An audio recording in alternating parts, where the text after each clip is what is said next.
आउन हामी ताली बजाएर हाम्रो पास्टरलाई स्वागत गर्न छौँ आजको शक्तिशाली सामर्थ्य वचनमा। हालेलुया, जय मसीह। हुन्छ, जय मसीह, सबैलाई जय मसीह। धन्यवाद तपाईहरु सबैलाई। हुन्छ, हामी वचनको सेवामा जानेछौँ अनि धन्यवाद तपाईहरुले प्रार्थना गरिदिनु भएको निम्ति वचनको लागि। हामी अब आजको वचनको भागमा हामी जानेछौँ अनि आज मैले तपाईहरुको बीचमा लिएर आएको वचनको शीर्षक चाहिँ छ भिन्न भएर बाँच्ने साहस गर्नु, है। भिन्न भएर बाँच्ने साहस गर्नु। अनि यो चाहिँ अहिलेको समयमा एउटा एकदम महत्त्वपूर्ण विषय तपाई र हाम्रो निम्ति हो। यदि हामी क्रिस्टलाई बोकेर हामी हिँडिरहेका छौँ र क्रिस्टलाई चाहिँ हामीले हाम्रो जीवनमा धारण गरेका छौँ भने हामी क्रिस्चियनहरूले त्यहाँ केही कुराहरू छन् जहाँ हामी चाहिँ भिन्न भएर बाँच्ने साहस चाहिँ हामीले गर्नुपर्ने हुन्छ। यो संसारमा हामी कतिपय हाम्रो सोच कस्तो छ भन्दाखेरि मलाई सबैले स्वीकार दियोस्, सबैले मन पराइदियोस्, सबैले मलाई चाहिँ मान्यता दियोस् भन्ने हामी सोच राख्छौं। अनि हुन त अब यस्तो सोच राख्नु मानवीय स्वभाव पनि हो, हैन। यो सोचहरू प्रायमा भइरहेको हुन्छ। मलाई सबैले चिन्दोस्, म ख्याति प्राप्त हौं, हो आदि इत्यादि कुराहरू। कोही पनि यो चाहदैन कि मलाई चाहिँ यो समाजले, यो संसारले मलाई अस्वीकार गरोस् भन्ने चाहदैन। अर्थात् भन्नु पर्दाखेरि कोही पनि एक्लो हुन चाहदैन। कोही पनि यो समाजको भिडबाट, संसारको भिडबाट है ऊ अलग हुन चाहदैन। अनि यो नचाहँदाखेरि चाहिँ कतिपय अवस्थामा हामी जसले ख्रीष्टलाई धारण गरेका छौं, ख्रीष्टमाथि विश्वास गरेका छौं, अनि हामीले चाहिँ हाम्रो विश्वासलाई कतिपय अवस्थामा कमजोर पारिरहेका हुन्छौं। हामी भिडसँग मिसिन पाउँदा हामी रुचाउँछौं, हो।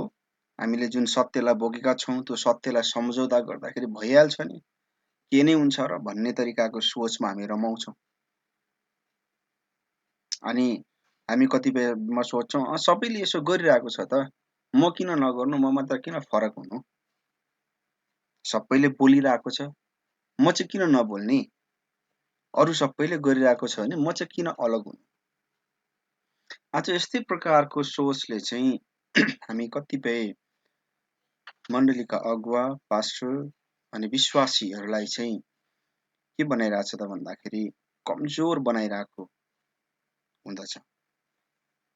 तर परमेश्वरको वचनले चाहिँ जहिले पनि हामीलाई स्पष्ट रूपमा चाहिँ दिशा निर्देश गरेको हुन्छ। यदि तपाई र मैले साँच्चै नै परमेश्वरलाई अंगालेका छौं र अघि बढेका छौं भनेदेखिबाट वचनले हामीलाई चाहिँ संसारका कुराहरूको नक्कल नगर्न भन्ने चाहिँ हामीलाई भन्दछ। यसको सट्टामा हामीलाई चाहिँ परमेश्वरको बोलावट अथवा परमेश्वरको उद्देश्य चाहिँ मानिसहरूलाई चाहिँ देखाउनको निम्ति चाहिँ बोलाइएको छ। हामी जस्तो पाए त्यस्तै भिडहरूसँग मिसिने हैन संसारको, तर हामी यस्तो कतिपय यस्तो अवस्था, यस्तो कुराहरू छ अनि त्यस्ता भिडहरूबाट चाहिँ तपाई र म अलग भएर चाहिँ परमेश्वरको राज्यमा हिँड्नलाई चाहिँ बोलाइएका छौं। आज मानिसहरूले सबै कुरा एउटै हो, सबै कुरा भइहाल्छ त गर्दैमा के हुन्छ त भन्ने सोचहरू बोकेका छन्। तर पहिलो पत्रुस 2 अध्यायको 9 मा हामीले हेर्छौं भनेदेखिबाट यहाँ प्रष्ट भनेको छ, तर तिमीहरू त चुनिएका वंश, राजकीय पुजारीगिरी, पवित्र जाति, परमेश्वरका पवित्र तपाईको चाहिँ जाति, उहाँले तिमीहरूलाई अन्धकारदेखि उहाँका उदेकको ज्योतिमा ल्याउनु भयो ताकि तिमीहरू उहाँका आश्चर्यपूर्ण कामहरूको त कार्यको चाहिँ घोषणा गर्न सक। यहाँनिर परमेश्वरले हामीलाई चारवटा कुराहरू चाहिँ हामीलाई चाहिँ भनिरहनु भएको छ है। 4 वटा कुराहरू चाहिँ हामीलाई चाहिँ यहाँनिर बताइरहनु भएको छ, जसमा चुनिएका वंश, राजकीय पुजारीगिरी, पवित्र जाति हैन, परमेश्वरको पवित्र जाति भन्ने कुरा चाहिँ यहाँनिर दिएको छ। अनि यी कुराहरू चाहिँ कुनै पनि एउटा साधारण कुराहरू होइनन् प्रियजन। चुनिएको वंश, राजकीय पुजारीगिरी, पवित्र जाति अर्थात् परमेश्वरको पवित्र जाति हौ भनेर जुन कुराहरू भनिएको छ, यो कुनै एउटा साधारण कुराहरू होइन। यो शब्दहरूले चाहिँ हामीलाई के भन्दछ भन्दाखेरि हामी चाहिँ संसारसँग काँधमा काँध मिलाएर हिँड्ने मान्छेहरू होइनौँ भन्ने कुरा यसले प्रश्न पार्दछ। यदि संसारसँग काँधमा काँध मिलाएर सोच र विचारमा हामी चाहिँ हुबहु भएर हामी हिँड्छौँ भनेदेखिबाट तपाईँ र म चाहिँ चुनिएका जाति, चुनिएका वंश, राजकीय पुजारीगिरी, पवित्र जाति, परमेश्वरको पवित्र जाति भन्ने कुरा चाहिँ मा चाहिँ क्वेसन मार्क चाहिँ लाग्न सक्दछ।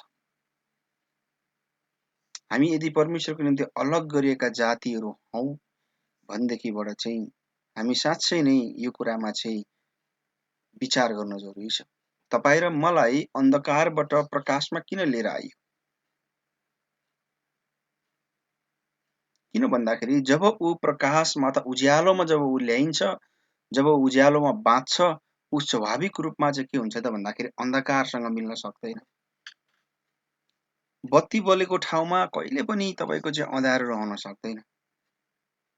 त्यसैगरी जब तपाईँ र म जुन क्रुसलाई बोकेर क्रिस्टको प्रकाशलाई बोकेर हामी बाँचिरहेका छौँ भने हामी चाहिँ स्वाभाविक रूपमा संसारभन्दा भिन्न देख्नुपर्ने होइन र? तर आज हामी धेरैजनाहरू चाहिँ यो भिन्न देखिन चाहँदैनौँ। हामी संसारसँग एउटै देखिन चाहन्छौँ। यो चाहिँ परमेश्वरको जनहरूमा चाहिँ एउटा समस्या हो भन्ने मलाई लाग्दछ। हामी आज तीनवटा कुरालाई हेर्नेछौँ यो आजको वचनमा, भिन्न भएर बाँच्ने साहस भन्ने शीर्षक अन्तर्गत। यो भिन्न भएर बाँच्दाखेरि आउने अथवा यो कुराहरूमा चाहिँ तीनवटा कुराहरू छन्। ती तीनवटा कुरा मध्ये चाहिँ पहिलो कुरा चाहिँ पहिचानको चुनौती, अर्थात् तपाईँ को हो भन्ने क्वेसनमा। संसारलाई हामीले हेर्छौँ भने संसारले जहिले पनि तपाईँ र मलाई बाहिरी भागबाट चाहिँ उसले हामीलाई के गर्ने, त्यसलाई नाप्ने काम गर्दछ। त बाहिरीबाट त्यसले चाहिँ हाम्रा कुराहरू हेर्ने काम गर्दछ, जज गर्ने काम गर्दछ, न्याय गर्ने काम गर्दछ। अनि यो संसारको प्रश्न कस्तो हुन्छ भने तिमी के गर्छौ, तिमीसँग कति पैसा छ, तिमी कुन पदमा छौ, तिमीसँग कस्तो गाडी छ, तिम्रो घर कत्रो छ, तिम्रो सोशल मिडियामा कति फलोवर्सहरू छ, युट्युबमा कतिवटा सब्सक्राइबरहरू छ। यो चाहिँ संसारमा रहेका मान्छेहरूले तपाईँ र मलाई हेर्ने तरिका।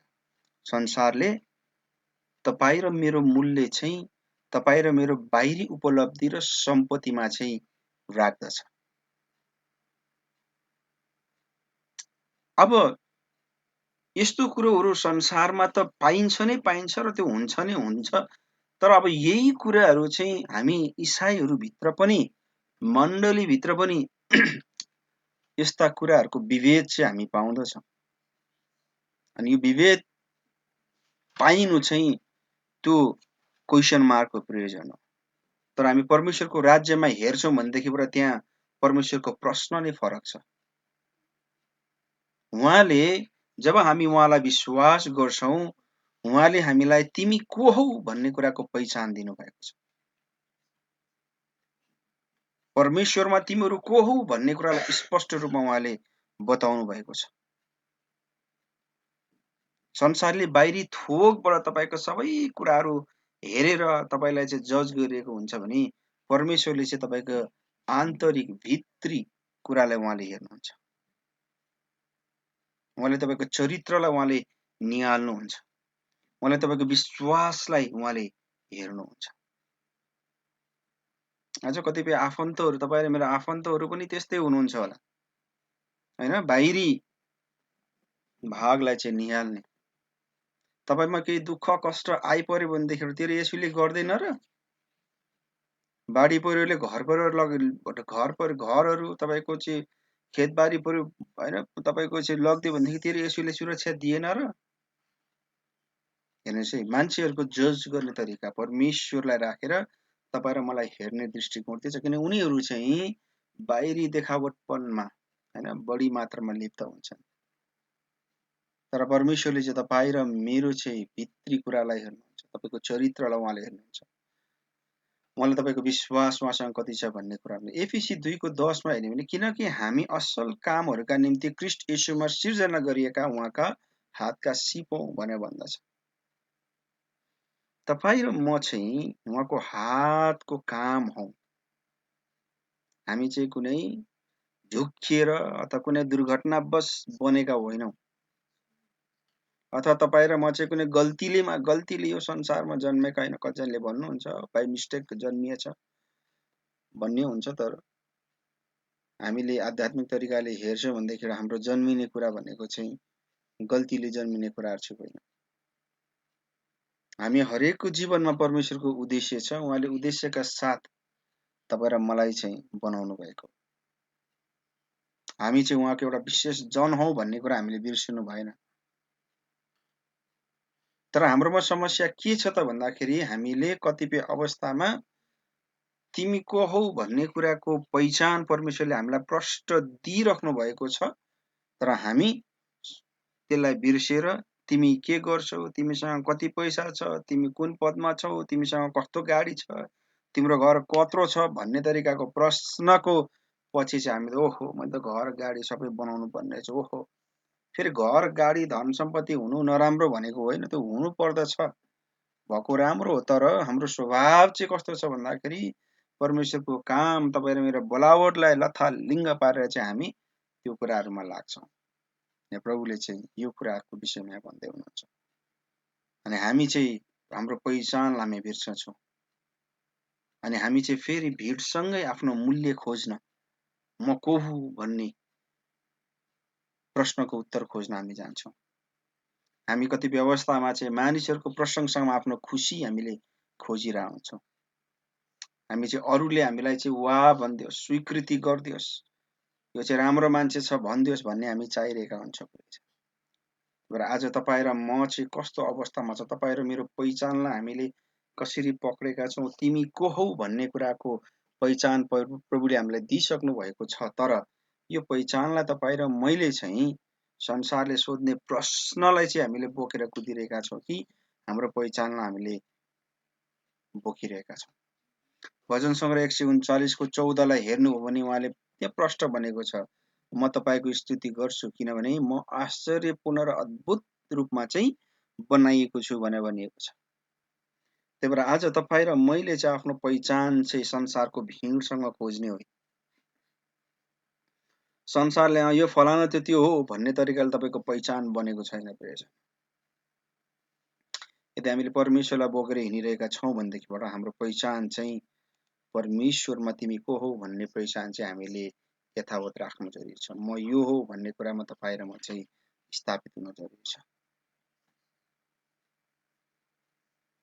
अनि यो कुरा चाहिँ हाम्रो व्यवहारिक जीवनमा धेरै भन्दा धेरै यसले चाहिँ हामीलाई हानिरहेको हुन्छ।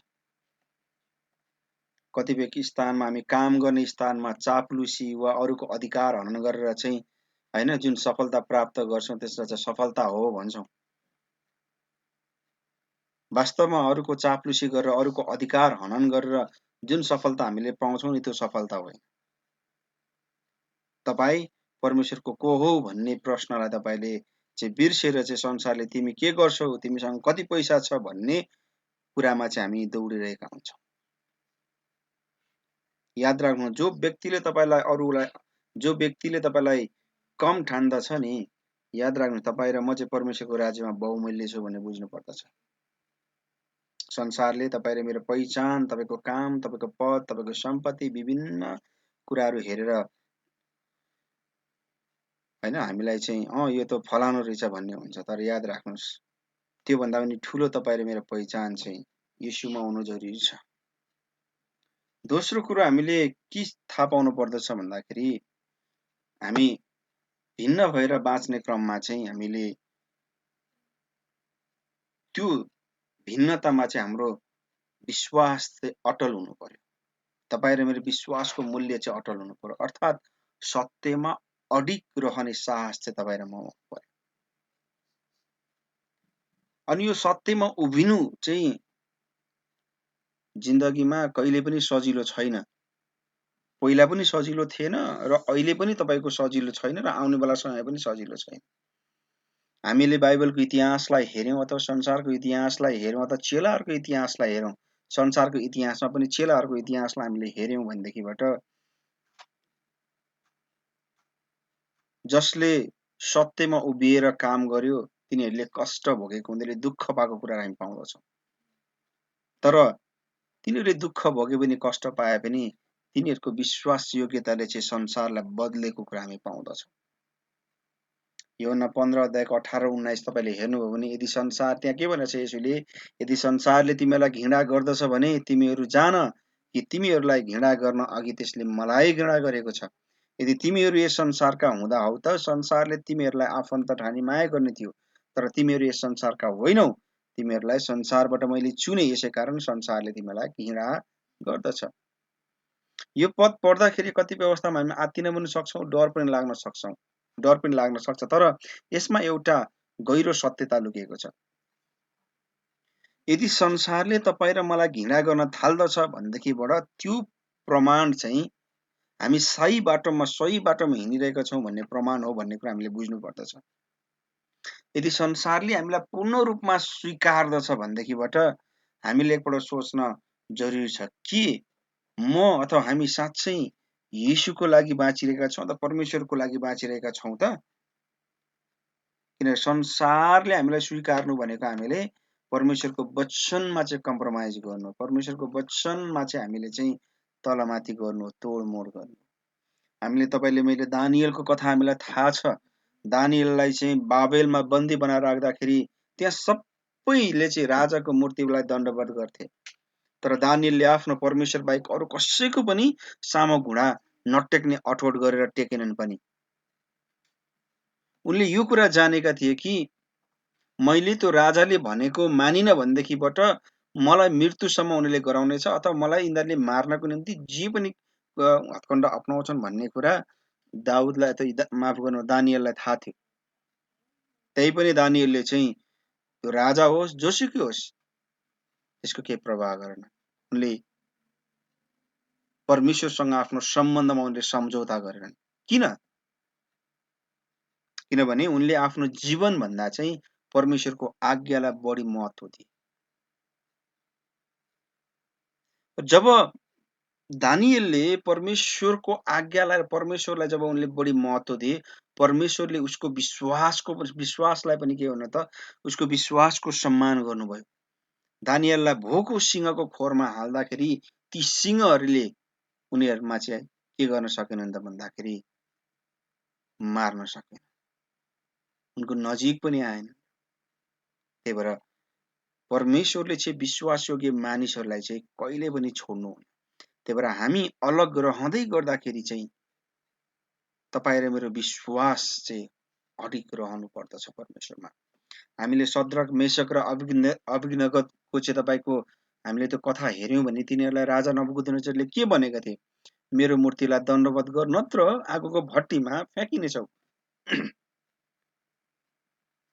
तिनीहरूको जवाब जब तिनीहरूले प्रति उत्तर दिए नै प्रियजन हो, तिनीहरूको प्रति उत्तर एकदम शक्तिशाली थियो। तपाईले दानियल 3 अध्यायको 17 र 18 मा पढ्नुभयो भने यहाँ हे महाराजा, यदि हामीहरू दन्किरहेको आगोको भट्टीमा फ्यालियौं भने हामीले सेवा गरेका परमेश्वरले हामीलाई यसबाट बचाउन सक्नुहुनेछ र हजुरको हातबाट छुटकारा दिनुहुनेछ।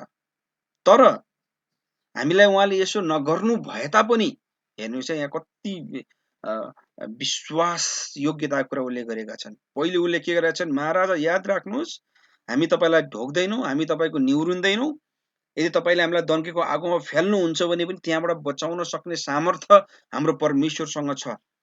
तपाईँबाट छुटकारा दिन सक्ने सामर्थ्य परमेश्वरसँग छ। तरै पनि यदि उहाँले छुटकारा दिनु भएन, बचाउनु भएन भने पनि हामी तपाईँमा चाहिँ घुँडा टेक्दैनौँ महाराजा भने यहाँ भनेका छ। हामी तपाईँको देवी देवताहरूको सेवा गर्ने छैनौँ, न त हजुरले स्थापना गर्नुभएको सुनको मूर्तिलाई नै धन्यवाद गर्नेछौँ भन्ने हजुरलाई थाहा होस् भन्ने हामी चाहन्छौँ भनेर यस्तो बोल्ड डिसिजन तिनीहरूले गरेका छन्। अनि यसलाई भनिन्छ परमेश्वरमा रहँदाखेरि गरिने दृढ विश्वास।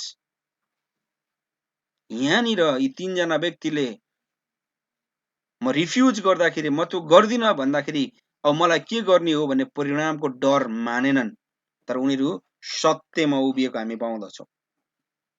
अहिलेको समयमा कतिपय अवस्थामा तपाईँ र म सत्यमा रहँदाखेरि परमेश्वरलाई हैन मन पर्ने कामहरू गर्दाखेरि कतिपय अवस्थामा तपाईँ र मलाई गाह्रो हुन सक्छ।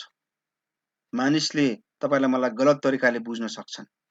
यो मानिस त कस्तो धार्मिक भएर ठुलो बन्न खोजेको भन्न खोज्लान् हैन। कतिपय अवस्थामा समाजले, तपाईँका आफ्ना इष्ट मित्रले हैन, तपाईँको आफ्नो पल्लो गाउँको मण्डलीले तपाईँलाई स्वीकार नगर्ला, तपाईँलाई अस्वीकार गर्ला।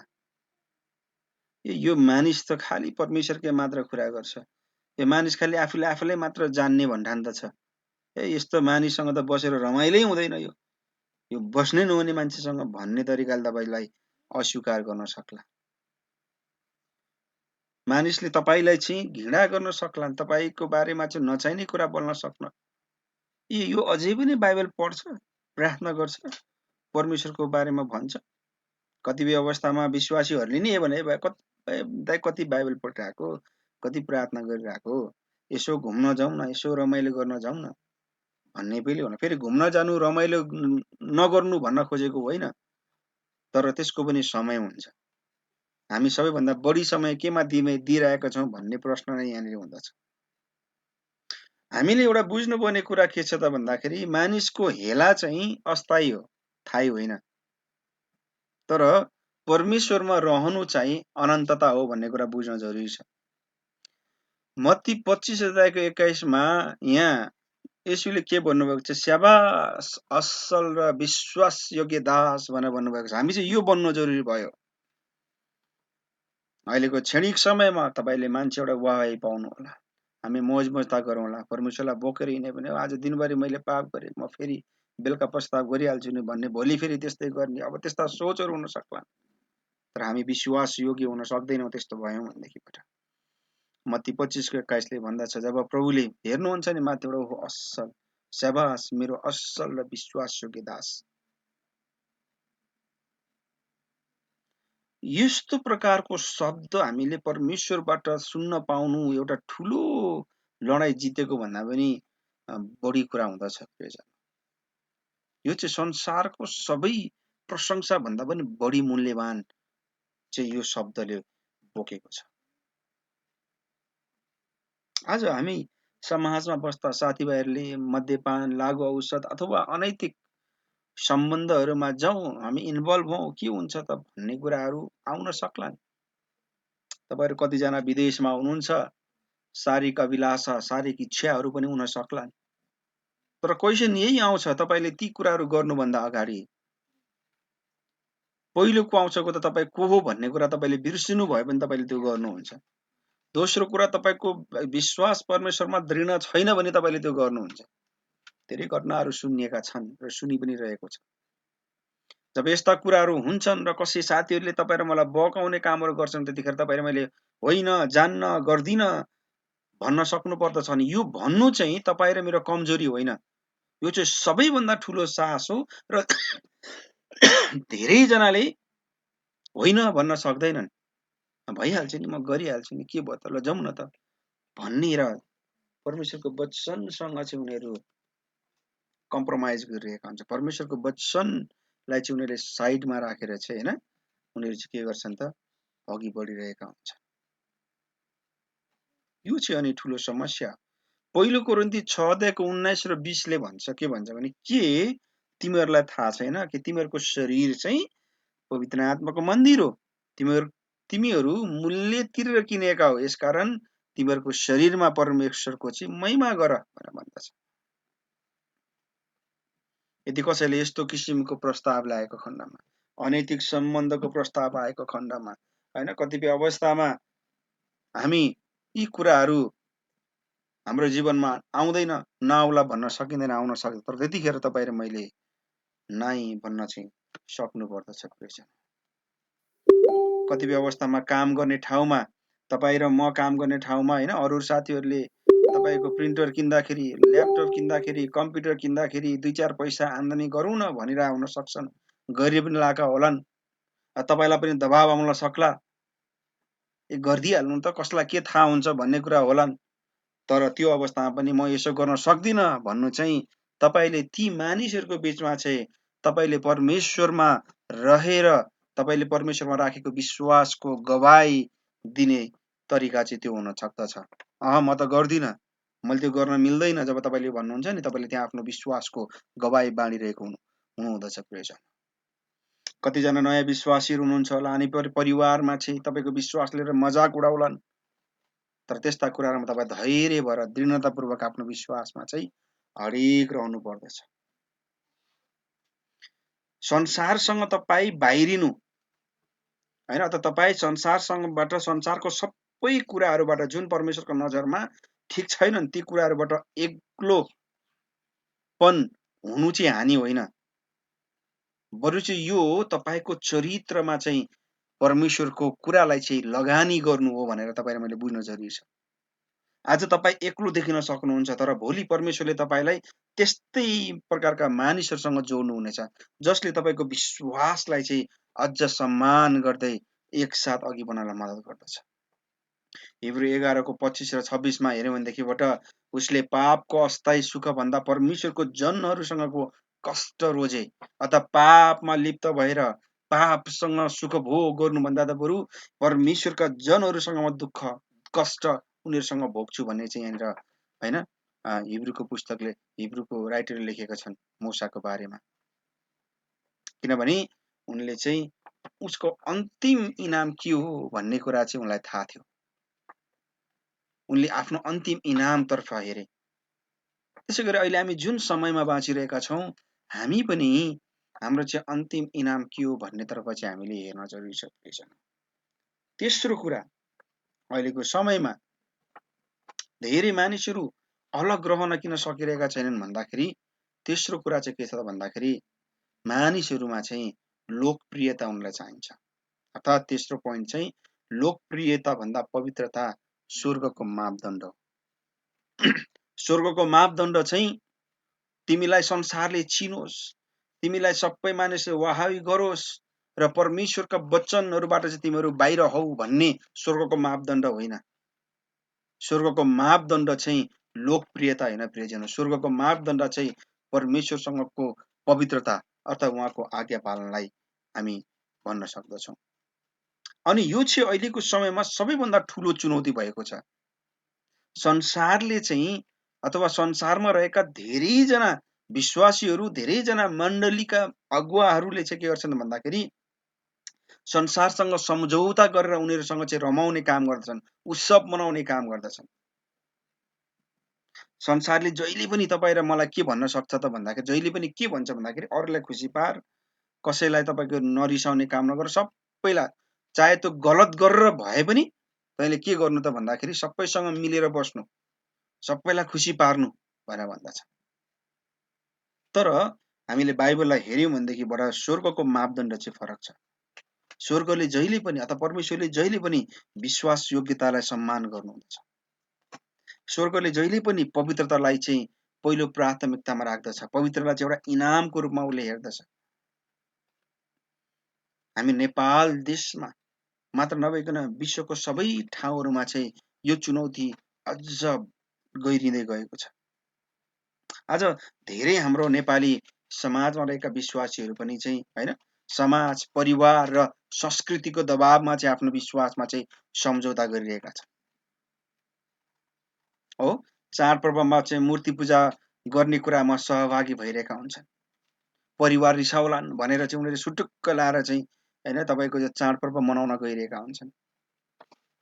विवाहमा चाहिँ तपाईँको अविश्वासीसँग उनीहरू चाहिँ गाँठो बाँधिरहेका हुन्छन्, सम्बन्ध बनाइरहेका हुन्छन्, बिहे गरिरहेका हुन्छन्। किन भन्दाखेरि अरू कसले बिहे गरिदियो भने त म बर्बाद भइहाल्छु नि त मैले माया गरेको केटीलाई, हो? त्यस्तो प्रकारको सोच राखेर चाहिँ अहिले बिहा गरिदिइहाल्छु पछि क्रिस्चियन बनाइहाल्छु नि भन्ने तरिकाको सोच राख्दछन्।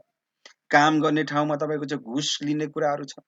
सबैले गरिरहेका छन्, म एक्लैले के फरक पार्छु र मैले एक्लैले नगरेर हुने र अरूले त गरिरहेको छ, बरु मेरो घरमा भयो भने एक बोरा चामल आउँछ भन्ने तरिका सोच राखेर चाहिँ हामीले हैन आफ्नो काम गर्ने ठाउँमा चाहिँ हो कुनै कुराहरू किन्न गयौँ भनेदेखि 2 रुपियाँको चामल हामीले 5 रुपियाँ भनिरहेका हुन सक्दछौँ। हामी शनिबार चर्चमा आराधना महिमा प्रभुलाई दिन्छौँ, प्रशंसा गर्छौँ, तर फेरि तपाईँको चाहिँ आइतबारदेखि हाम्रो जीवनशैली संसारकै जस्तो भएर बाँचिरहेका हुन्छौँ। धेरैले बाइबल बोकिरहेको हुनुहुन्छ तर जीवनमा त्यसको प्रभाव चाहिँ शून्य छ। अनि यस्तो प्रकारको दोहोरो जीवन चाहिँ परमेश्वरलाई चाहिँ मन पर्दैन प्रियजन। परमेश्वरको मनलाई चाहिँ यसले दुखाउँदछ। अनि सबैभन्दा दुःखको कुरो चाहिँ यस्तै कुराहरू चाहिँ विश्वासीहरूले त कहीँ तपाईँको गरेका छन् तर कतिपय तपाईँको चाहिँ पास्टरहरूले पनि तपाईँको चाहिँ पास्टरहरूमा पनि चाहिँ हैन यस्तो तपाईँको त्यो देखिन थालेको छ। तपाईँले आजकल युट्युबमा हेर्नुहोस् हैन धेरै पास्टरहरूले चाहिँ वचन प्रचार गर्नुहुन्छ। युट्युबमा तपाईँले आफ्नो भिडियो हाल्नु, वचन प्रचार गर्नु नौलो कुरो होइन, तर धेरै पास्टरहरूले चाहिँ सत्य प्रचार गर्नुभन्दा आफ्नो लोकप्रियता हैन तपाईँको चाहिँ लोकप्रियता कमाउनको निम्ति चाहिँ उनीहरू लागि परेका छन्। आफ्नो भ्युज बढाउनलाई उनीहरूले चाहिँ बाइबलभन्दा फरक सन्देशहरू दिइरहेका छन्।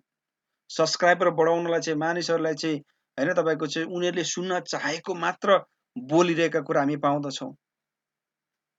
पापको विरुद्धमा कतिपय अवस्थामा बोल्दैनन्, तपाईँको चाहिँ नरकको विषयमा बोल्दैनन्, तपाईँको चाहिँ परमेश्वरको दण्डको विषयमा बोल्दैन। किन भन्दाखेरि मानिसहरू रिसाउला भन्ने डर, मैले त्यो बढे मेरो सब्सक्राइबर घट्ला, मेरो लाइक मेरो भ्युज घट्ला भन्ने डरले पश्चातापको सन्देश उनीहरूले दिन मानिरहेका छैनन् र दिइरहे पनि रहेका छैनन्। सबैले भनेको होइन, कतिले दिइरहनु भएको छ, तर प्रायले तपाईँले चाहिँ यस्तो गरेको पाइँदैन। किन भन्दाखेरि त्यही हो, मेरो लाइक कमेन्ट्स फलोवर्स घट्ला भन्ने चाहिँ चिन्ता कतिलाई छ। कतिजना कति पास्टरहरूले कति लिडर्सहरूले आफूलाई चाहिँ सेलिब्रिटी जस्तो प्रस्तुत गर्दछन्। आफ्नो विश्वासीले भेट्छु भन्दाखेरि पनि भेट्न पाउँदैनन्। पास्टरले प्रार्थना गर्दै हुन्थ्यो भन्ने कतिपय विश्वासीको मन हुन्छ, तर पास्टर त्यो बेलामा त्यस्तो समयमा उपस्थित हुन सक्दैनन्। हैन, आफ्नो वैभवशाली त्यो के भन्छ देखावटी रङ रोदनमा बसिरहेका हुन्छन्। त्यस्तो प्रकारको जीवनशैलीले दिइरहेका। तर बाइबलले तपाईँ र मलाई चाहिँ के भन्छ त भन्दाखेरि तपाईँले आफ्नो चरित्र निर्माण गर्नुपर्छ, तपाईँले आफ्नो नम्रतालाई तपाईँले आफ्नो जीवनमा लागू गर्नुपर्दछ भन्ने कुरा यसले देखाउँदछ। दोस्रो तिमोथी 4 अध्यायको 3 र 4 तपाईँले हेर्नु भने त्यहाँनिर चाहिँ चेतावनी दिएको छ, किनकि यस्तो समय आउँदैछ जब तिनीहरू ठिक शिक्षालाई नसहने हुनेछन्, तर आफूलाई मन परेका कुरा मात्र सुन्न चाहनेछन् र आफ्नो रुचि अनुसार शिक्षकहरू थुपार्नेछन् र सत्य कुरा सुन्नदेखि तर्की जानेछन्, दन्ते कथाहरूतिर बरालिनेछन्। र यो समय चाहिँ अहिले आइसकेको छ। अहिलेको समयमा अब जब अगुवाहरू नै सम्झौता गर्छन् भने भेडाहरू कहाँ जाने, विश्वासीहरू कहाँ जाने? प्रकाश तपाईँले 3 अध्याय 15 र 16 तपाईँले हेर्नु भने त्यहाँ प्रभुले भन्नु, किनकि तिमी मन तातो छौ, न चिसो छौ न तातो, यसकारण म तिमीहरूलाई मेरो मुखबाट उक्लिदिनेछु। यो वचन चाहिँ परमेश्वरले चाहिँ यसले चाहिँ लाउडिस्कियाको मण्डलीलाई भन्नुभएको। यो लाउडिस्किया चाहिँ एउटा धनी सहर थियो अनि त्यहाँका विश्वासीहरू भौतिक रूपमा सम्पन्न पनि थिए हो। अनि तिनीहरू भन्थे कि हामीसँग सबै छ, हामीलाई केही कमी छैन, तर वास्तवमा चाहिँ आत्मिक रूपमा चाहिँ तिनीहरू कंगाल, अन्धा र नाङ्गा भइसकेका थिए। तिनीहरूको विश्वास चाहिँ बाहिरबाट राम्रो देखिन्थ्यो, तर भित्रबाट चाहिँ उनीहरू सबै खोक्रा थिए। यो लाउडिस्कियाको मण्डलीबाट चाहिँ यिनीहरूको अवस्थाबाट चाहिँ जुन यहाँ प्रभुले भन्नुभएको छ, न चिसो न तातो हो, यहाँबाट चाहिँ हामीले तीनवटा कुरालाई हामीले चाहिँ पाउँदछौँ, सिक्न पाउँदछौँ। तातो भन्ने कुराले के जनाउँछ त भन्दाखेरि जोसिलो, समर्पित र पूर्ण रूपमा परमेश्वरको लागि तपाईँको चाहिँ अघि बढिरहेको विश्वासलाई जनाउँदछ। यस्तो मान्छेले चाहिँ परमेश्वरलाई पूर्ण हृदयले प्रेम गर्छ। हेर्नुहोस् है, सत्यमा अडिग रहन्छ, पाप विरुद्ध उभिन्छ र येशूको लागि तपाईको चाहिँ बाँच्नको निम्ति चाहिँ कुनै पनि कुराहरूसँग उसले सम्झौता गर्दैन। जसरी यो तातो पानीले चाहिँ कुनै कुराहरूलाई सफा गर्दछ, कुनै घाउहरूलाई अथवा कुनै त्यस्ता कुरालाई निको पार्ने काम गर्दछ, त्यसै गरी यो तातो विश्वासले चाहिँ अथवा नसेलाएको विश्वासले चाहिँ संसारमा प्रभाव पार्ने काम गर्दछ। त्यही भएर यो तातो भनेको चाहिँ आगोमा जलिरहेको बत्ती हो, जसले चाहिँ अन्धकारमा के गर्छ त प्रकाश दिइरहेको हुन्छ। अब यहाँ चिसोको कुरा गर्ने हो भनेदेखि चाहिँ चिसो भनेको चाहिँ विश्वास नभएको, अर्थात् अब त्यसलाई अर्को रूपमा स्पष्ट रूपमा परमेश्वरबाट चाहिँ के भएको छ भन्दाखेरि टाढा भएको, अथवा परमेश्वरमा छु भन्छ तर वास्तवमा टाढा भएको अवस्था। अनि यस्तो मानिसले चाहिँ कम्तीमा पनि आफ्नो अवस्था त जान्दछ, हो, आफ्नो अवस्था त जान्दछ र उसलाई यो पनि थाहा छ म परमेश्वरसँग छैन भन्ने पनि थाहा छ। अनि यस्तो मानिसहरू चाहिँ अझै पनि पश्चाताप गर्न र फर्कने सम्भावना चाहिँ के हुन्छ त भन्दाखेरि हुन सक्ने, फर्कन सम्भावना त हुन सक्दछ, तर फर्कनको निम्ति चाहिँ उसलाई गाह्रो पर्दछ। यहाँनिर त्यही भएर यो चिसो कुराले चाहिँ के हुन्छ, जब तपाईँले चिसो पानी खाँदाखेरि तपाईँको तिर्खा मेट्छ होइन, त्यसले तपाईँलाई चाहिँ तपाईँको तिर्खालाई तपाईँको होइन त्यो शरीर एकदम तातो छ भने त्यसलाई हल्का चिसो बनाउँदछ। अनि यस्तो किसिमको कुराहरूमा चाहिँ तपाईँ र मैले चाहिँ यो चिसो अलिक बढी भयो भनेदेखिबाट होइन, चाहिने भन्दा बढी चिसो भयो भनेदेखिबाट चाहिँ के हुन्छ त भन्दाखेरि तपाईँ र मेरो स्वास्थ्यलाई पनि त्यसले असर पार्दछ। अनि त्यो चिसो बढी खायो भने के हुन्छ त भन्दा त्यसले हरेक कुरामा चाहिँ त्यसले असर पार्दछ। तर यो कुरालाई यदि तपाईँ र मैले बुझौँ भनेदेखिबाट चाहिँ र हामीले पश्चाताप गरेर हामी फर्क्यौँ भनेदेखिबाट चाहिँ हामी अझ तपाईँको चाहिँ जोसिलो साथ अघि बढ्न सक्छौँ। अर्को भनेको मन तातो होइन, तपाईँको लुकवार्म भन्छ, यो चाहिँ सबैभन्दा खतरनाक अवस्था हो। अब तेस्रो नम्बरमा चाहिँ हुन्छ मनतातो भन्ने कुरा छ। हामी अन्तिममा आइपुगेका छौँ। यो मनतातो भनेको चाहिँ न पूर्ण रूपमा परमेश्वरको लागि न पूर्ण रूपमा चाहिँ संसारको लागि। यस्ता मान्छेहरू चाहिँ दुई ढङ्गमा चाहिँ खुट्टा राखेर हिँडिरहेका हुन्छन्।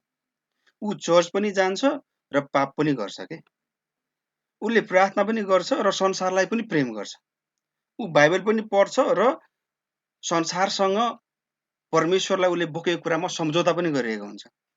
उसले आफूलाई क्रिस्चियन त भन्छ तर क्रिस्ट जस्तो तरिकाले ऊ बाँच्दैन होइन। मनतातो पानी कतिपय अवस्थामा तपाईँले एकदम तिर्खा लागेको छ भनेदेखिबाट तपाईँले मनतातो पानी पिउनु हो भनेदेखिबाट त्यो मनतातो पानी पिएको कुनै फाइदा हुँदैन।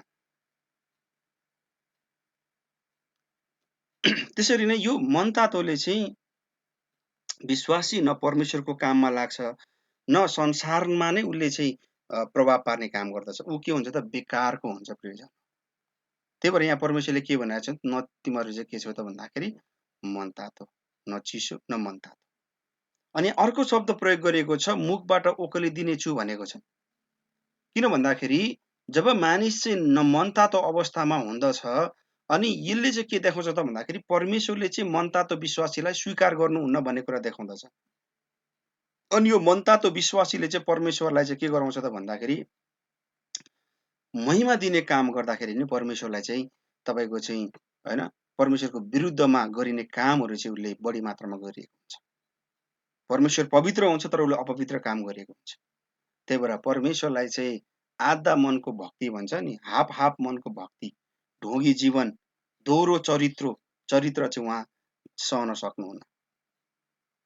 उहाँले भन्नुहुन्छ या त पूर्ण रूपमा मेरो लागि बाँच या त आफ्नो अवस्था बुझ र त मबाट टाढा हो, तर बीचमा नबस। त्यही भएर आज तपाईँ र मेरो चाहिँ अवस्था कस्तो छ भन्ने कुरा नै हो प्रियजन। आज हामी परमेश्वरसँग रहँदै गर्दाखेरि अलग हामी हुन सकेका छौँ कि छैनौँ भन्ने प्रश्न चाहिँ यहाँ ठुलो छ है। रोमी 12:2ले भन्छ संसारको ढाँचामा नचल तर आफ्नो मनमा नयाँ भई पूर्ण रूपले परिवर्तन हौ र परमेश्वरको असल ग्रहण योग्य र सिद्ध इच्छा के हो तिमीले जान्न सक। यसले भन्छ संसारको ढाँचामा नचल, संसारले जे गर्छ त्यो नगर भन्न खोजेको प्रियजन। गलाती 1:10 लाई हामीले हेर्यौं भनेदेखिबाट चाहिँ के म मानिसहरूको निगाह खोज्दैछु कि परमेश्वरको, अथवा कि मैले मानिसहरूलाई खुसी पार्न खोज्दैछु? यदि मैले अझै मानिसहरूलाई खुसी पार्न कोसिस गरेको भए म ख्रीष्टको दास हुने थिएन। आज संसारमा बस्दाखेरि हामी कसलाई खुसी पार्न खोजिरहेका छौँ? यो वचनले, यो खण्डले तपाईँ र मेरो हृदयलाई चाहिँ तपाईँको चाहिँ वारपार गर्नुपर्दछ। हामी कसका लागि बाँचिरहेका छौँ? मानिसका लागि कि परमेश्वरका लागि? हामी मानिसको प्रशंसाको लागि कि परमेश्वरको स्याबास भन्ने शब्द पाउनको निम्ति? आज हामीले यो बुझ्न जरुरी छ प्रिय। हामीलाई चाहिँ संसारसँग मिसिन होइन, समाजको कल्चरसँग, समाजको रीतिथितिसँग मिसिनलाई परमेश्वरले बोलाउनु भएको छैन। यदि तपाईँ संसारको, समाजको कल्चर, रीतिथितिसँग मिसिन हुन्छ अनि म मण्डली पनि जान्छु भन्नुहुन्छ भने तपाईँ मन तातो है। तपाईँ कुन विश्वासीमा पर्नुहुन्छ त भन्दाखेरि तपाईँ चाहिँ मन तातो। तपाईँ दुईटा खुट्टामा चाहिँ डुङ्गा हालेर बसिरहनु भएको छ। तपाईले परमेश्वरलाई महिमा दिइरहनु त भएको छ, तर तपाईँ समाजको कल्चरतिर लागिरहनु भएको छ। त्यहाँ बिहाबारी भन्छ टिका लगाइदिइहालौँ न त, के भयो त? त्यहाँ त बिहाबारी गर्दाखेरि त हामीले त गर्ज सर्त दिनुपर्छ, पुरै यता पूजासुजा गरे गरिदिउँ त, कसले देख्छ र भन्ने कुरा त्यो तरिकाले हामी जिरहेका छौँ भने गाह्रो रहेछ। येशूको लागि चाहिँ तपाईँ र म चाहिँ यो संसारमा चाहिँ एउटा फरक तरिकाले उभिनको निम्ति बोलाइएको। अनि यो सजिलो छैन प्रियजन। तपाईँ जब यो बाटोमा लाग्नुहुन्छ, जब तपाईँ अलगपनमा लाग्नुहुन्छ नि, तपाईँलाई यसमा कसैले पनि के गर्दैन त भनेर सहायता गर्दैन। तपाईँ एक्लोपन महसुस गर्नुहुन्छ, तपाईँलाई गाह्रो हुन्छ, कठिनाइ हुन्छ। तर यो बाटो चाहिँ परमेश्वरको उपस्थितिको बाटो हो। र जब हामी यो बाटोमा हामी लाग्छौँ भनेदेखिबाट उहाँले हाम्रो जीवनमा गरेको प्रतिज्ञा र इनाम चाहिँ ठुलो छ।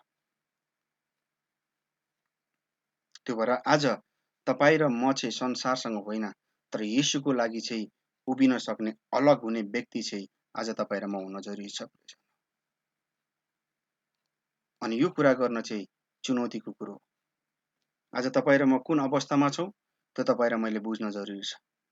यो आज तपाईँ र म चाहिँ यसलाई हामीले बुझ्न सकेनौँ भनेदेखिबाट हामीले येशूसँग राखेको विश्वास र येशूसँग हिँडेको कुराहरूमा चाहिँ हामीले चाहिँ ठुलो प्रश्न चिन्ह अथवा हाम्रो चाहिँ प्रश्न चिन्ह खडा हुन सक्दछ। हुन्छ, आजको वचनले तपाईहरु सबैजनालाई आशिष दिएको होस्। याद राख्नुहोस्, हामी अलग तरिकाले संसारसँग मिसिनको निम्ति होइन, तर प्रभुसँग रहेर संसारदेखि अलग हुनको निम्ति, संसारका कुराहरूदेखि अलग हुनको निम्ति, अनैतिक कुराहरूदेखि, पापमय कुराहरूदेखिबाट हैन, यी सब कुराहरूबाट अलग हुनको निम्ति चाहिँ बोलाइनु भएको छ हामी हरेकलाई। र यो चाहिँ तपाईँ र मेरो जीवनमा गर्न जरुरी छ। हुन्छ, यो वचनलाई तपाईको हातमा राख्दै फेरि बाँकी समय म सञ्चालकलाई दिँदै तपाईबाट बिदा चाहन्छु। सबैलाई जय मसीह। जय मसीह, हालेलुया। धेरै धन्यवाद हाम्रो पास्टरलाई विशुद्ध राशि दिनुभएको सेवा अर्पण वचनको लागि। आउनुहोस् हामी ताली बजाएर हाम्रो महान परमेश्वरलाई अनि हाम्रो पास्टरलाई धन्यवाद दिन्छौँ। हालेलुया, धन्यवाद, हालेलुया, जय मसीह। धेरै धन्यवाद पास्टर, यो अर्थपूर्ण वचनको लागि। परमेश्वरको उपस्थितिमा परमेश्वरले परिवारमा, व्यक्तिगत जीवनमा आशिष दिनुभएको होस्।